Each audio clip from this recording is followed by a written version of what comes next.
systems in our body that help us move, right? So you first have the skeletal system, which is your bones.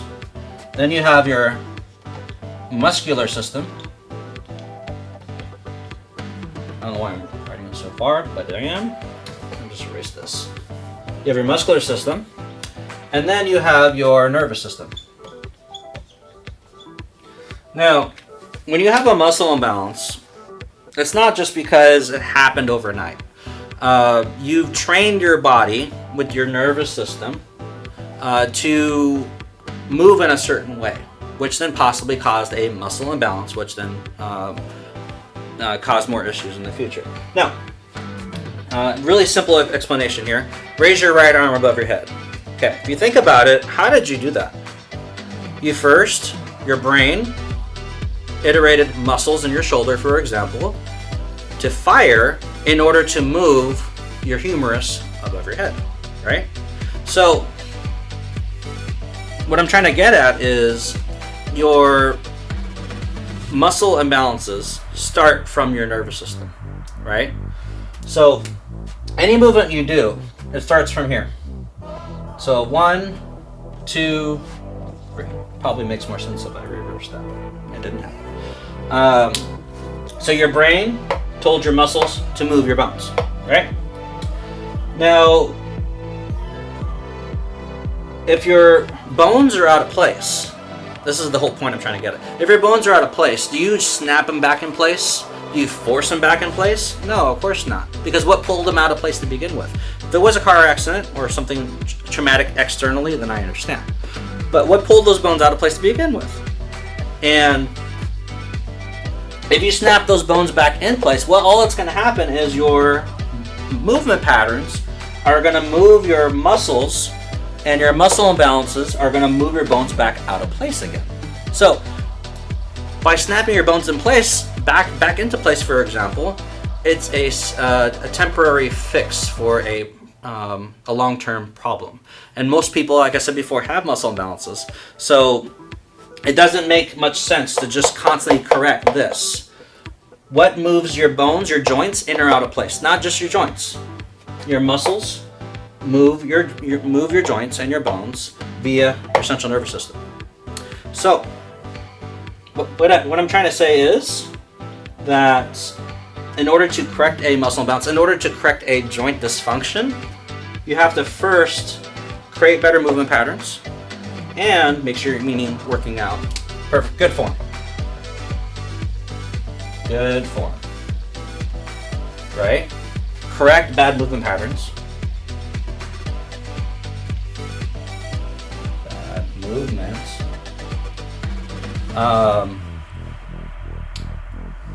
Patterns too, why not? Patterns. Correct bad movement patterns.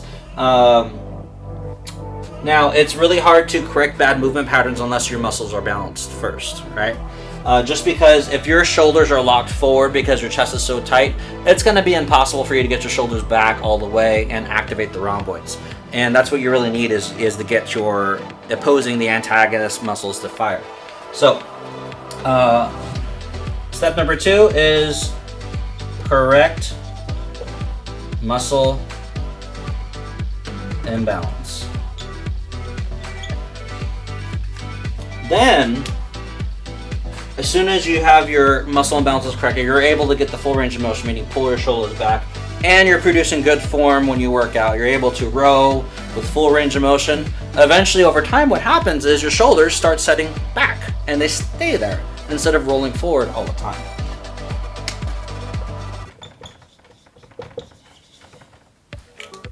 And that gets corrected. Any type of joint dysfunction, a muscle imbalance, meaning joints being in or out of place, those things get corrected over time.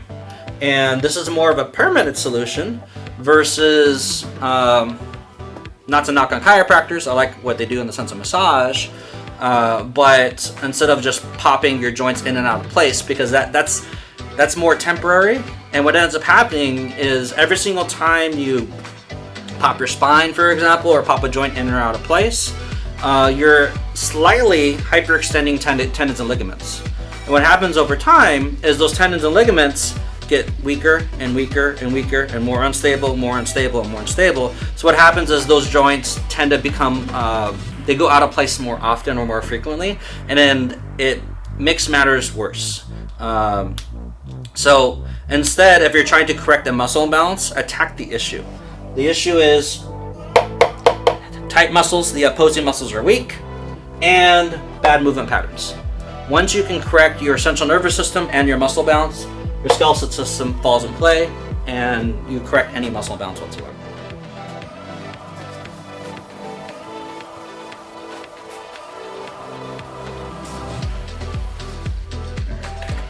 Let's use green. All right, so how do we correct a muscle imbalance now? Usually, like I said before, with every single client, when I do a fitness assessment, I share this information with them so they understand how to fix their bodies, and that's what I'm doing here with you. So, how to fix a muscle imbalance? It's called the Corrective Muscle Balance Program. Let's call it that.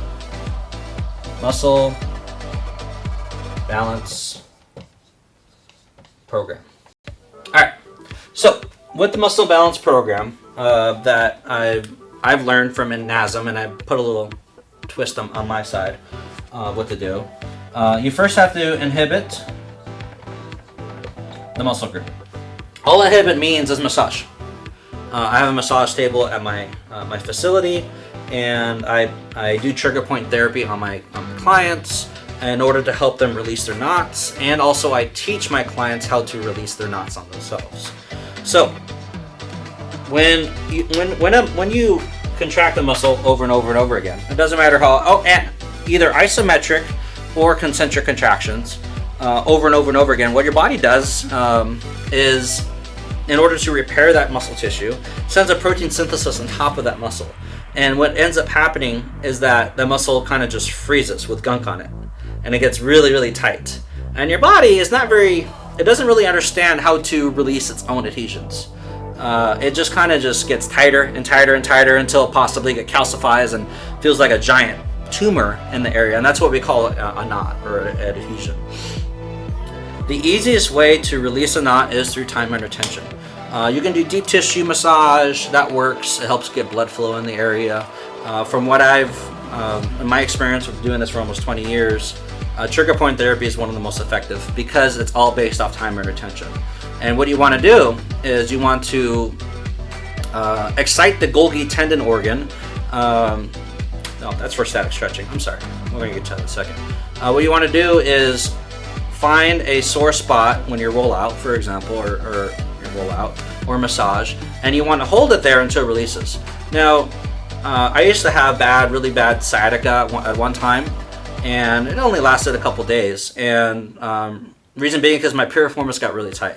Your piriformis is a very small muscle in your butt and your glute, and 25% of the population, the sciatic nerve, which is the size of your pinky, it runs through and underneath the piriformis. And what can happen is the piriformis looks like this. If it gets too tight, it turns into a giant ball. It can actually pinch your sciatic nerve and causing pain constantly. Now, a lot of referral pain like sciatica is caused through pinched nerves. And in my experience, 99% of the time, most pinched nerves are caused by muscles. Now, you can have a stenosis in your spine. It can come from your lumbar spine also, and that's common too, but not as common as muscles pinching nerves, specifically your sciatic nerve. So, go back to the story. I found the knot. It was in my piriformis. I had to sit on a ball for almost 30 minutes. And every second I had sharp pain down my leg, I had a burning sensation, I had stabbing pain, I went numb, the whole laundry list of pains down my leg for the whole entire 30 minutes. Because I knew my piriformis was really tight. And after 30 minutes, what happened? The piriformis finally released. I was aggressive with it. You don't have to spend 30 minutes, but I wanted to get rid of the pain. I wanted to get rid of the injury. And what ended up happening is the piriformis released, my sciatica was gone. and that's just from a personal experience. I have other clients that have had sciatica through their piriformis also sciatica from their erector spinae, pinching the nerve, which is common too. But I'm just giving you an example of what adhesions or knots can do and pinch nerves. So you first have to inhibit the muscle group. So that's what you do, is you massage the muscle. Time under tension is what releases the knots the quickest. Then you have to lengthen. So lengthening is really simple. There's multiple different types of stretching. There's static, active isolated, and dynamic stretching. I usually do static. It helps release the muscle fibers a little bit quicker. And the same principle with Inhibit. You hold it until it releases. I used to be a semi-professional hockey player. I played ice hockey for almost 10 years, and my hamstrings were ridiculously tight just from skating nonstop. And I had to stretch my hamstrings. I'm not exaggerating, probably an hour a day. I would hold one pose for 30 minutes on each leg. And over time, every single day I did that, I got a little more range of motion. Because what you have to do is you have to excite the Golgi tendon organ. That's what I was explaining earlier, but I got ahead of myself. The Golgi tendon organ is a little organ in every single muscle spindle, and what it does is it stops you from hyperextending muscles. It's really simple. So if you didn't have the organ at all, you'd walk and your whole body would just explode. Everything would just pull at the same time, and it wouldn't be fun. So the Golgi tendon organ, like I said before, is it limits your range of motion. That's its job. So the only way to get your Golgi to excite it is by being in a stretched position. And stretch position is stretching is really simple. Lengthening is really simple. All it really is getting your origin point as far as possible from your insertion point, vice versa. So if we know our insertion point of our pec is in our glenotuberosity of your humerus, it then inserts clavicle and sternum. How do you stretch it? You get the insertion point as far as possible from the origin point. Bam, that's how you stretch it. Every single muscle in your body, 300 plus muscles in your body, all have an origin and then an insertion point. So if you know where the origin and insertion point in every single muscle, then you can manipulate pretty much your entire body in the sense of lengthening the muscles that are tight and strengthening the weak muscles that are weak. And if you're really serious about correcting your muscle imbalances, I'm going to teach you, but it's important to know where your origin and insertion points are, so that way you can effectively stretch. And that's all stretching is. Yoga poses and all that, they're more of a compound stretch. You're stretching multiple muscles, but the science behind this, and that's all my information, everything I've learned is all science-based. It's not bro science or everything that I think. It's actual science. Is getting your origin point as far as possible for your insertion point. So like your anterior deltoid, right? We'll say your tricep and make it simple. So your tricep originates right at the top, right here on the posterior deltoid, right? And then it inserts right below the elbow. So how do you stretch that? You get to the origin point as far as possible from the insertion point. So you just pull it overhead like so, right? And that's how you stretch every single muscle in your body. Biceps, same idea. Inserts right here at the top of the anterior deltoid and originates there. It inserts right below the elbow, and you would stretch it out by going the opposing way or the opposite way. So any type of lengthening technique, all you're doing is getting your insertion point as far as possible from your origin point. Then activate. So let's talk about if we had forward shoulder syndrome or forward shoulders. You would need to inhibit the chest, the shoulder, relax it, get rid of the knots. Then you need to lengthen, so get the insertion point as far as possible from the origin point. And then you need to activate. And activation is very simple. So you want to inhibit and lengthen the muscles that are tight, obviously. And then you're going to activate, strengthen the muscle that is weak.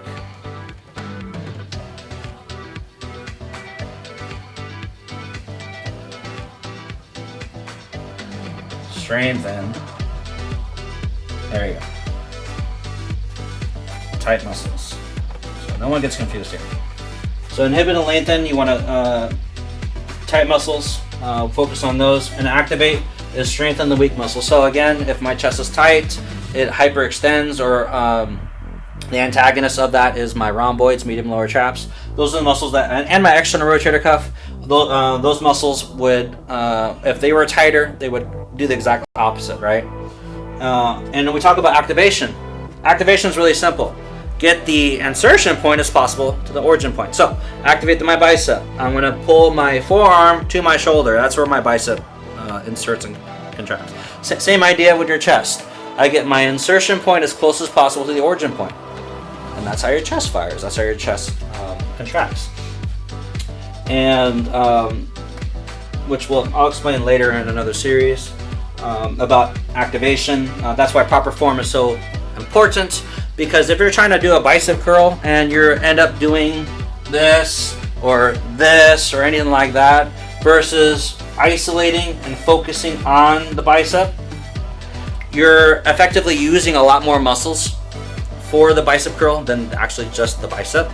And the problem with that is you're not really isolating the muscle. You don't break down the muscle as quickly or as fast, and you're kind of just wasting your time because you're kind of just doing like a total body movement for absolutely, I don't want to say no reason. Maybe it's for fun. Maybe you enjoy doing those things, but you're not really isolating that muscle or breaking it down. And that's why we work out.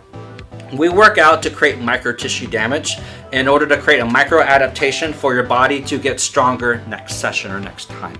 And all those micro adaptations, all those micro tears that you create build upon each other until you get stronger and stronger and stronger. And it doesn't happen overnight. It takes time. It takes time for your body to create tensile strength in your muscles and tendons and ligaments, and in order for you to resist the extra tension that you have in the future, which is another principle I'll explain next. Let me write it down here so I don't forget. All right, activation, so we understand that, and then integration. Integration, if that's how you spell it, I think it is. Okay. Integration, all that means is CNS training, central nervous system training. And that is proper form. So, these are the weak muscles, primarily. Sorry if you can't read, I can't write.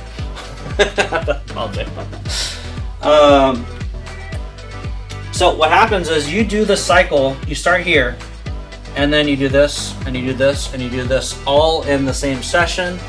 You do it every single day, or once every other day, or multiple times a week.